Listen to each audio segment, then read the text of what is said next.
What's going on? Welcome back to Ozark Fence. Today we're going to be talking about chain link fence. In particular, all the different fittings that you might find on a chain link fence. Now, we build lots of different types of fence here at Ozark Fence, but we get the majority of our questions about chain link. So let's run over here and we'll look at what the different fittings are of a chain link fence. So we're out front here at our sampling of fence that we have for display for the public and for potential customers to help walk them through things. And here you can see we have a cute little black 4-foot chain link gate. And this is something that you'll typically find in a residential property, and it's just a gate made out of 1 3/8" framed material and has chain link that covers the frame to make the gate. And this simply operates by hanging on a post. We've got 2 male hinges and 2 female hinges that attach to the gate, and that's what allows the gate to swing. On the opposite side, we have a very simple style latch.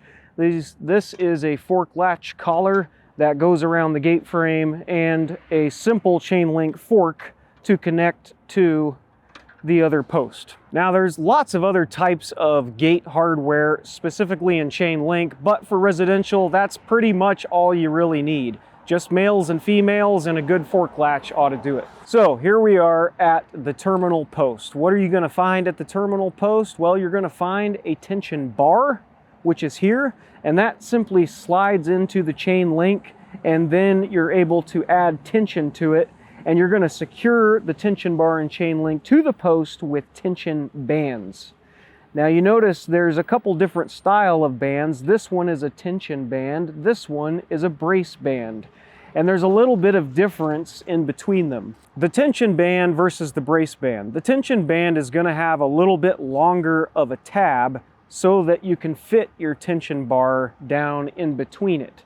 The brace band does not have that because you wouldn't use a brace band to secure a tension bar.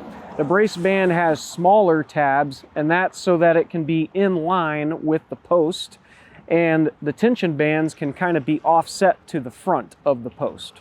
Now that we know that the chain link is secured to the terminal post using tension bar and tension bands, we now are going to talk about the frame of the gate, and we have our top rail here that runs into the terminal post. The top rail goes into an end rail clamp that is then held on by a brace band, and that's going to secure it to a post and allow you to frame the entire run of chain link.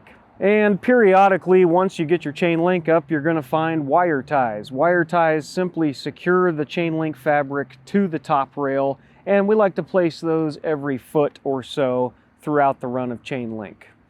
So that's pretty much a wrap on the basics of chain link hardware. There's really not a whole lot to it.